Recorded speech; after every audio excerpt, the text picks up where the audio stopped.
Hi guys. We're going to be talking about this new moon in Pisces happening on February 17th, and then depending on where you're at in the world, early morning 18th. This new moon there's a lot of little pieces in it that I'm really excited to touch on for you guys and just dive into sort of the magic of this new moon in particular. The more I look at the chart, the more I'm like, there's some cool things going on. So we're going to dive into that and kind of dive into the deck it's in, the tarot card it's ruled by, and just my own intuitive astrological lens paired with evolutionary astrology.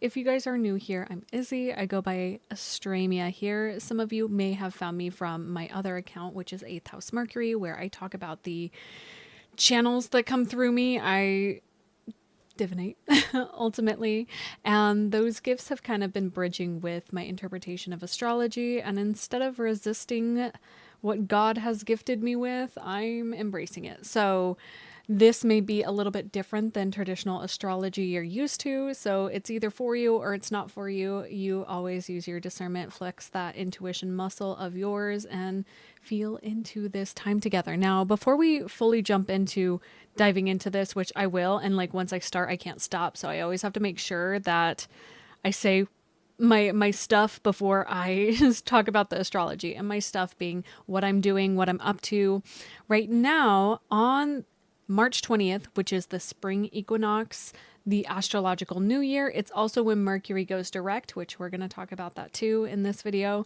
And additionally, Ostara, there's so much happening on March 20th, and I'm going to be hosting a gathering on that day. I don't know if I even said that. And I'm not going to go back and film this because, as you guys know, if you've been here a long time, I just share. I'm tired of perfectly edited content. Let me be me. So I'm like, I don't have time to cut out everything. So you guys get me, all of me. And anyways, I felt it was important for me to share that. But it is an event. It's going to be at 4:30 p.m. Pacific Standard Time, so that's 5:30 Mountain, 6:30 Central, 7:30 Eastern. It's an hour-long container where we're going to be diving into some deeper things, understanding the astrology, guided vision journey. There's limited spots. If you want more details, it's going to be linked down below. Now, besides that, my natal chart readings are open. So if you are interested in having your soul blueprint read by me, and especially after you listen to this video, it might be like, wow, that's the one I want to read my chart. And that's always, I want clients that want to work with me. So if you feel that call, I would love to do that. And my Discord community, the House of Celestial Magic, you guys, if you're not in there yet, come join. It's linked down below. If you're afraid to use Discord, it's okay. I have a tutorial, so now you don't have an excuse. So come join. We have a book club that meets every Monday. We have a movie club as well, led by Professor Aaliyah, which is called Big Flick Energy. We meet every Wednesday, either watching movies or movie discussions. We're watching the OA together on Fridays, and there's plenty of room for you to bring your gifts and passions. So if you ever want to lead events or do fun things, the space is open. It's a beautiful, cool space. We might be gaming together here soon, so if you're interested in gaming. Okay, now that I've said all of my stuff, let's talk about this Pisces new moon. So this Pisces new moon is landing at 28 degrees of Pisces. This is interesting. First, I just want to talk about the frequency of a new moon in Pisces. So this is where we start bringing in those lunar conversations. So a new moon is always, it's the lowest point. It's the starting point. It's the sort of seeding point. That language always comes in with new moon interpretations, which is like planting seeds, planting intentions, the closing of a cycle, the starting of a cycle. And so there's this sort of invitation of like, what's coming through is like spiritual fertile ground. Like, and that, guys, if that has not been the last month, I don't know what has been. It's been deeply impactful as far as insight goes, intuition, spiritual gnosis coming through. And we've had so many planets in Pisces the last 2 months. And something I want to bring into this conversation, because this this context needs to be included and not like I can't isolate this new moon without talking about everything else that we've been going through. And that's also where my astrology is a little bit different, because there's so much going on. So I've kind of just been coining this sort of time from like early February till kind of the end of March, ultimately, is sort of this birth portal. I have a video, I might link it down below, that kind of explains this time. It was more of an intuitive astrological download. That louder? Okay, yeah. I was like, I must have turned that down. I was like, I think I might have to adjust the volume. That's where I will adjust things. But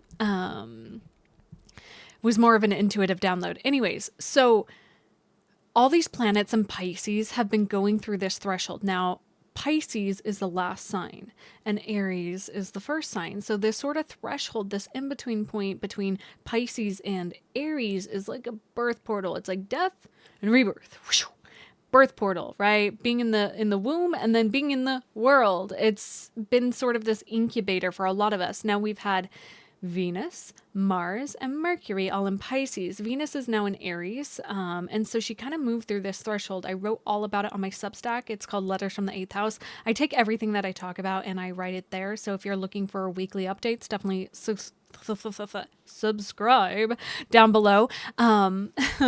So I'm bringing that conversation in because like the moon's going to cross this threshold. The sun is going to cross this threshold. Mars is going to cross this threshold, and then Mercury, and this threshold being the threshold between Pisces and Aries. And then there's Neptune, right on the cusp. And then Saturn, which, excuse me, I'm burping, guys. Again, I'm not going to edit this. This is me. There's this like interesting trajectory that each planet or luminary, the sun and moon, that they have to move through to sort of, it kind of feels like a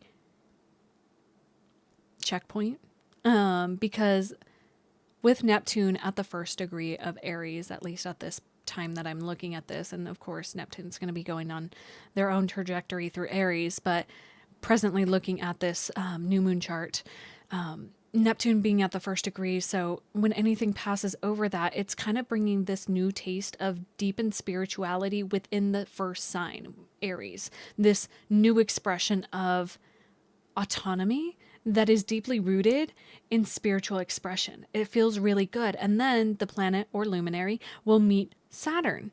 And Saturn says, let's build a sustainable structure for this. Now, Venus in Aries has already gone through it. She's kind of like our torchbearer right now. She's kind of running far ahead.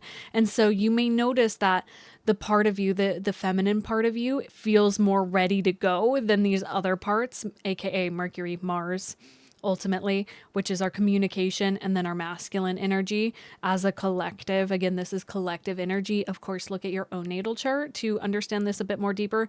And you may be sitting here like, Izzy, tell me about the new moon. This is important that I bring this up because this energy is shifting through as well. And so this kind of cusp energy of 28 degrees of Pisces is really deep. And there's a lot of knowledge here. And it really feels like this spiritual garden for you to really plant some deep ideas before we fully switch into Aries. Like this is kind of like the last, I feel like almost every video I say this is the last time, and I don't mean that in like a, you can't access this energy in the future, but this is a really prime opportunity for you to get in touch with your higher self, your gifts, your spiritual discernment, your like what you, it feels like a soul calling ultimately. Like what is it that you want to bring into the next,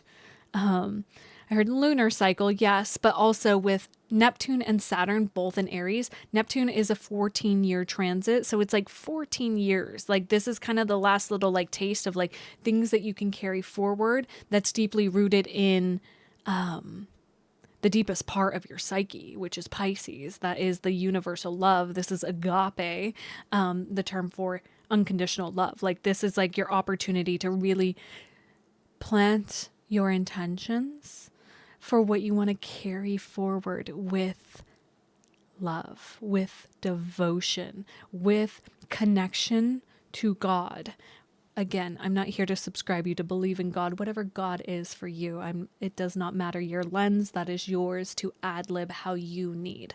I feel like God's just the most familiar term for everybody. So this is like a really potent time, a really potent opportunity. And I just keep seeing like fresh soil because we're right at that cusp of the astrological new year, which means the start of spring. So the ground is like ready to like be, the sort of imagery that's coming to mind for me right now is like hands and fresh dirt. And it's almost like your heart is just pouring into the earth. And the earth is like, sweet, thank you. I will pour back tenfold.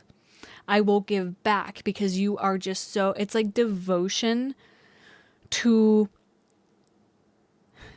there's so many words that are like popping up in my mind.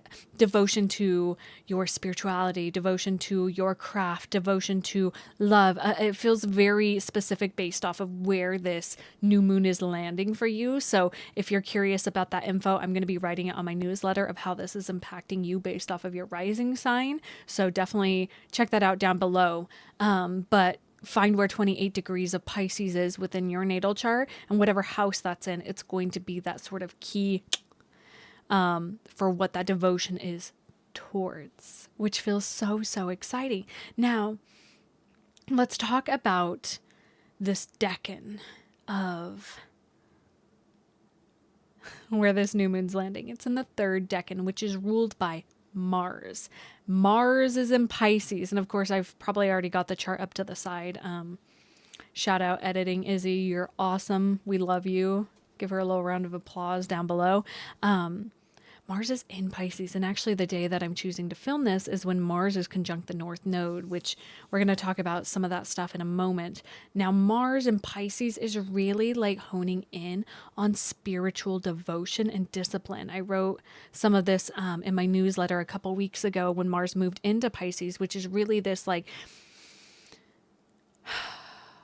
it's very different than how Mars normally operates. And you'll feel how Mars normally operates once he moves into Aries. You'll know the difference between a Mars in Pisces and Mars in Aries. And I always invite people to like really feel into these things for themselves. It's more like tapping into the somatic experience of like these transits. And that's how you can learn astrology, by the way. Anyways, so Mars in Pisces is like taking the warrior out of the battlefield and you are having him be a monk.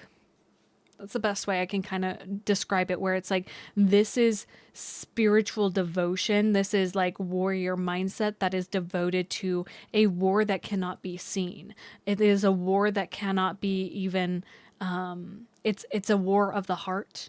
It's a war of, and it's not even, it's like the battleground of the psyche. And so a lot of things that are coming up is ultimately comes down to, how are you tending to the garden of your heart? How are you tending to your emotional wellness, which it's all connected, you guys. It really is all connected with, our physical reality, our emotional experience, our spiritual experiences. Like they're all just layers of reflections that are mirroring each other. So really checking in on your emotional state at this time with Mars here and like taking action. Like if you don't feel good, for example, one of my kitties outside. For example, it's like if your body's like feeling a little agitated, it's like, what does it need? Like checking in, what do I need? Or like if an emotion comes up, it's like, how do you want to be expressed? How do you want to move through? Do I need to cry right now? Do I need to go outside and dance or whatever that is? It's sort of this constant connection and a reframe around how you relate to your emotions. And this sort of concept, you may have heard it, you may have not, but I'm still going to name it here, is this concept about emotions being like clouds in the sky. You can always have a clear sky, but sometimes things come up that, cover the sun. And it's less of projecting fear on it, but just witnessing and allowing yourself to feel it. Like, it's a cloudy day. I'm feeling a certain feeling about this. And I know it's not going to last forever because the the wind will move these clouds, things will happen, and it's less of an attachment about the forever. I think that we can get really attached in timelines of things like this is going to be it forever. What's always gotten me through really intense emotional situations is I know this isn't going to be forever, but I'm going to allow myself to feel the depth of it now versus holding on to it or trying to shove it down for another time. It's never worked out for me. It's always been pretty chaotic. And that's what Mars is really having us tend to, is like stored up unprocessed emotions and things. It feels like energetic weeding a little bit, where this and also what's coming to mind again with monks, where it's like in temples and wherever, and I feel like I'm not the right person to talk about this because I haven't researched it enough, but from my understanding, and I'm always open to being corrected if I'm wrong, or if anybody else has more insight around this, please share. I can't have all the knowledge. I've finally accepted that. That's been a big learning curve for me. But what I'm going to speak to is sort of the experience of having like devotion to certain things, like cleaning, helping. I'm seeing like volunteering, and where it's letting the ego dissolve a little bit. Where is it fun being up at 5 a.m.? No, but it really starts your pace off in a way where like you're able to tap into your emotions. Another thing that's coming to mind with this Mars and Pisces energy is like, don't pick up your phone immediately when you wake up. Guys, can we be done with that? Like, have that morning time for yourself if you can. I know all of us don't have the same reality, but if you can have like those first 15 minutes for yourself to just check in, even like jot down your dreams, have a journal nearby, scribble, draw a picture, whatever it is, that sort of thing. Now,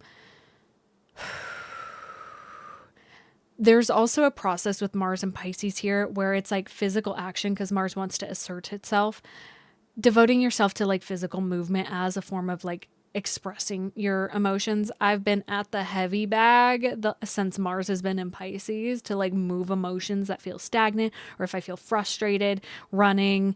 Just when you feel that call to shift your state and your trajectory, follow it, and you'll feel a lot better. That's a big thing as well. So I know I've talked about this Mars and Pisces for a hot minute, but it feels really potent and important for people to grasp and understand.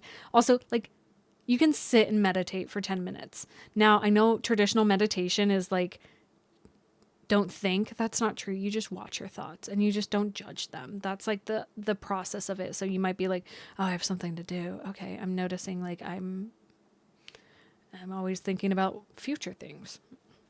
You don't have to clear your mind. It takes a lot of devotion. Just try it. Just try. Even guided meditations start, or just listen to some music.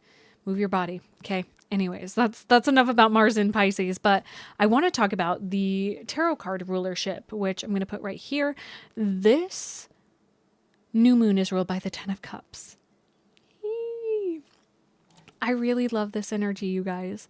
I love this energy because it really is sort of this, and it's interesting. I started like touching my palm in a really soothing way. And I just want to bring that to your attention. Like, it feels very soothing, where it's like, okay, I can actually, this feels like the deeper intention of the intention setting happening for this new moon of like, what does my happiness look like? Like, getting really clear, like, what is it I want ultimately? Like, what's my ultimate happiness? Sometimes that sort of needle changes position, of course, in life when different circumstances come in, but it's really like tapping in, like, what would bring me the most emotional fulfillment? The 10 of Cups represents joy, belonging, dreams, happiness. Like, when you look at this card, we see a couple here with their kids, a rainbow and the cups, and like a house and land. And so some people moving could be relevant as well, but this is like really supportive work, home environment stuff. Also a really deep, healthy emotional flow for yourself. The 10 of Cups is the culmination of everything that the sort of story of the cups goes. And this is the emotional terrain. That's why I keep bringing in the emotional realm. And we're in Pisces season, guys. Pisces season, which is all about our emotions. So really, really understanding that like your emotional hygiene, your emotional health is like the most important thing right now. So if you're really feeling taxed or tired, like listen to those signs, listen to that information, let yourself feel into that, and let it be the driving force. If you're afraid of your emotions, let's look a little bit deeper at that. So to kind of wrap up like this 10 of cups energy, it's like for a lot of you, I really want to invite you guys into dreaming bigger. Dreaming bigger, guys. A lot of people are really like, no, this is my reality, so I don't want to. Open up the lens, open up the aperture, let yourself really sit and feel into what you want. And I really want to bring this into my event that I'm hosting, is like bringing this conversation in of like the new moon intentions and cultivating those things. So again, if you want to sign up, there's a few spots. Now, there's a couple of aspects I want to talk about with this new moon. Now, the new moon is making a sextile to Uranus in Taurus, 28 degrees, 28 degrees. I love this. I love this so much. This is really like, I've been talking about Uranus and Taurus in my newsletter a whole bunch with the transits that have transpired over the last couple weeks. And as Uranus went direct, like it really is bringing in this tone of value. And like finally, I kind of want to, I have my little chart here for the decans because your girl has not got that memorized yet. Taurus, it's ruled by Saturn. Okay, 7 of Pentacles. Okay, cool. That makes sense. This is good stuff. With this, Uranus and Taurus has been really inviting us into expressing our worth, expressing, like holding true to our value, your newly defined value. Now, if you're still like, I don't know, I feel insecure about that, look into it. When I share these things, if there are things that feel like not present for you, just journal, ask yourself like, how do I value myself? And value shows up in different ways. It shows up in like how you dress yourself, how you walk through society. It's how you communicate to your friends. It's how you clean your home. Like this is deeper than just monetary. Okay. Self-worth comes up here too. Respect for the body, since it's in Taurus too. That feels really important of like, how are you taking care of your body, especially with Mars in Pisces here. A lot of people I feel like have a lot of stored up emotions in the fascia. So to talk about this sextile, it's very, very supportive. And it's almost like, again, with this dream bigger energy, it's kind of like this little electric pulse that is kind of on your psyche, where it's like anytime you deter yourself from dreaming bigger, it's almost like Uranus is like, what's your worth? Could be more, could be more, could be more. If you allow yourself to have more. And I think this sort of idea of more kind of feels like a dirty conversation, and it's not. And I invite you guys to reflect on that. Like, why can't you have more? Right? It feels really flirty in a good way, where it's sort of like actually having your intentions match this new desire. For those of you who have been really like settling into your worth, it feels very supportive of that. Like, yeah, like these newfound values that I have, I'm building off of those. I'm setting these intentions on this new moon for myself to continue to grow, for myself to continue to cultivate, like have my emotions, the deepest parts of me match my values, and know that like it's almost a deeper conversation with spirit. This new moon, it's opening a sort of doorway to spirit, universe, God, whatever you want to call it, of like, this is what I want. This is what I desire. This is my worth. Here's my credentials. And it's not even that you have to prove yourself. I think your ego probably wants to prove yourself to spirit, to God. And it really is like, it's already done. You just have to continue to like cultivate this emotional story. Interesting. And that word came out. Now I want to talk to the fact that Mercury will be going direct just a couple days after this, and Mercury is conjunct the North Node. there is on this day a deeper reflection happening around your soul's destiny. And this is a collective energy. We have the North Node in Pisces, and I would definitely check out my other like new not new moon, but the solar eclipse, nope, lunar eclipse that happened in Virgo. I really went into the nodal story in that video.